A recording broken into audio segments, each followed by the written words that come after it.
Hi, it's Amanda. Welcome to my channel. It is mid-October and winter is coming. And in 2020, that might be just as ominous as it is in Game of Thrones. But let's just pivot. The weather is turning and it is time for my hair to hunker down and enter moisture retention mode full steam.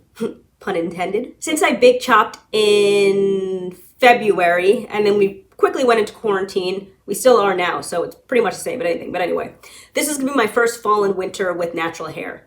But given my hair and skin always reacted with intense dryness when winter and fall came, I figure this year is no different.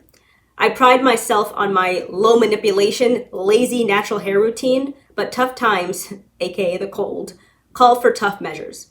So I put together a rough list of changes I'm gonna make for these cold weather months. I'm going to share 10. If there's anything on this list you've started to do or plan to do this winter, or there's anything that I haven't mentioned that you plan on doing to protect your hair in the winter, enlighten us all in the comment section.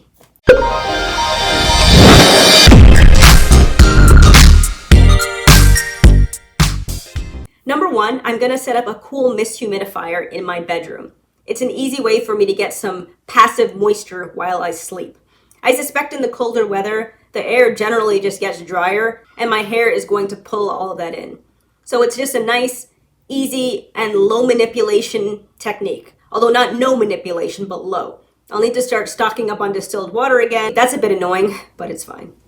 Number two, you'll see my first attempt at this in my first review of Bo Peep Luxuries, but I'm gonna start incorporating distilled water into my wash day routine. I explained in that video that the distilled water works to rinse away any residue left from any potentially hard water that you will be washing your hair with. I believe in New York, I'm likely to have hard water, so it's just a precautionary measure. Hard water leaves mineral deposits, and those mineral deposits apparently can lead your hair cuticles to stand up, which leads to frizz, and it helps with moisture loss. This is a relatively low manipulation change, but the water was really cold. I guess I can warm it up, but I don't know if I really want to manipulate it like that. I'll get used to it. Number three, and I mentioned this as part of my low manipulation routine, I don't apply oil to my hair during the week. I'm going to start doing that, and I'm actually going to be using the Bo Peep Luxury Manifest Growth Oil because it worked really, really well in my hair, and it's a growth oil, and it has left my scalp feeling really moisturized. So I am going to apply it maybe every 2 days or so, and then I'm going to use my scalp massager to just amplify it. It's like less than 5 minutes every couple of nights. I can do that. Number four, going forward, I'll be wearing my outs. That's twist out, braid out, perm rod out, whatever else there is, for 2 days. And then I'm going to put my hair up for the rest of the week. I'm going to start trying to experiment with updos. And I say try because I'm not very good at coming up with hairstyles. So I'm going to try, and when I come up with things, I will do a video. I don't know if I'm going to be able to make this a weekly thing because as of right now, I'm not creative enough to do that. That was not self-deprecation, it's just honesty.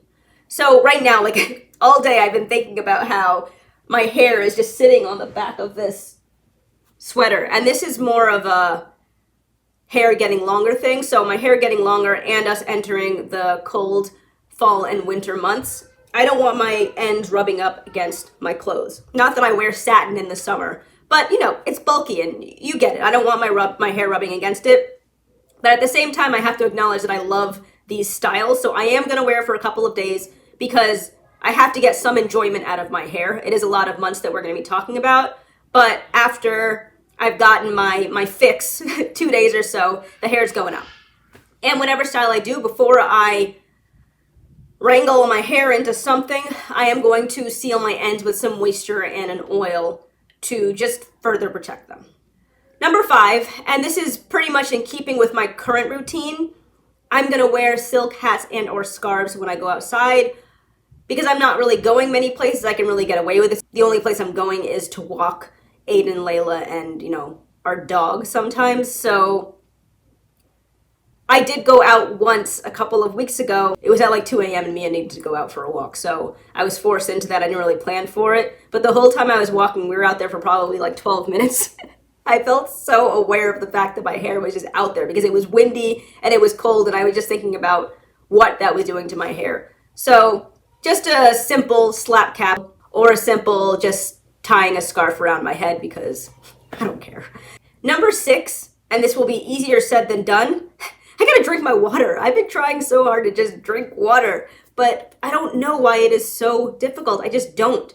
But again, my hair is gonna be more moisturized. I'm gonna be healthier if I just drink my water. So I am really going to start doing that as of today.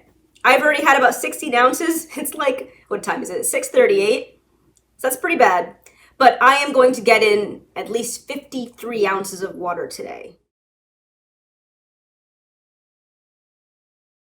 Number 7, and because I don't think I mentioned this in a video, I did mention it in a video, but I started taking plant collagen supplements, which actually have amla in them, which is fun because amla works really well in my hair.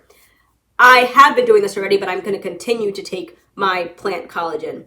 As I mentioned multiple times, I am now vegan. I used to take bovine collagen powder every day. I was able to find a plant-based one, so that along with the moisture, just like infusing health.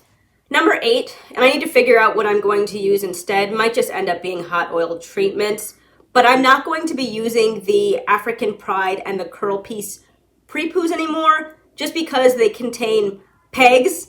I'll explain about pegs in an upcoming video, but it is an ingredient I will avoid going forward, and the higher number of pegs, like the 80 and the 100, which I think are in the products, those are more dangerous.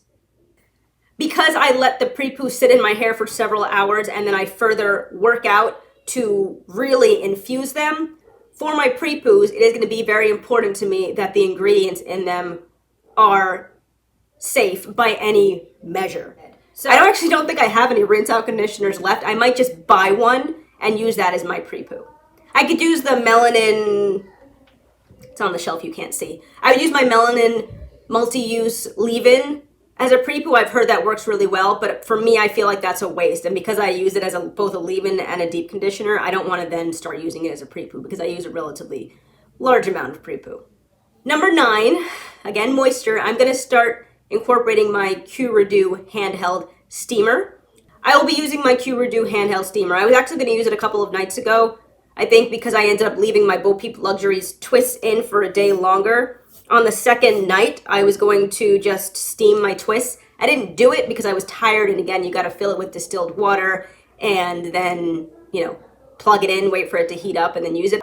I have to get myself in the mindset of using a less low manipulation routine, so that's going to be a little bit of a process. But because steam is good for low porosity hair and it helps to add moisture, I am going to start using it. I'm not going to use it on wash day because I'm doing enough as it is, but I'm definitely going to use it just throughout the week. And I think it's going to be more so when my hair is in the updo versus like now, because I don't want to create frizz and lose my curl definition because I'm adding steam to my hair.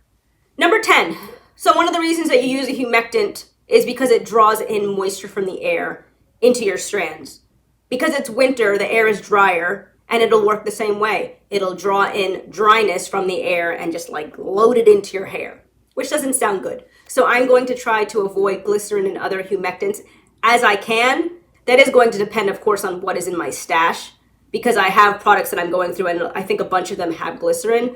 So that just means all these other things that I'm doing are going to be that much more important. I'm going to try to prioritize the products with glycerin earlier because it's only going to get colder and colder as the months go on.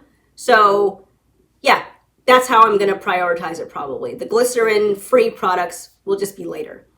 And I mentioned glycerin and other humectants. Some other examples of humectants are honey, panthenol, hydrolyzed silk protein, and those are the only ones I can remember offhand. But as I come across other items that are known to be humectants, I will try to cut back on them as I can.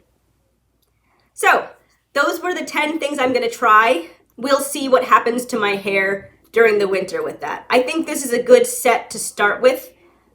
There's only so many things that I'm willing to do or that are practical to do. So let's just start with those. Do you plan on doing any of these things? Do you have any other ideas? Would you recommend that I take out any of those and put in something else, something that's worked for you in the past? This is going to be my first fall and winter with natural hair. And again, my hair and my skin are just generally prone to dryness. So I have to try to attack that head on, which is why I've already come up with a plan, and we'll see what happens. That brings me to the end of this video. If you like my content and haven't done so already, please subscribe, like, comment, share, and I'll talk to you in my next one. Thanks, and have a good one.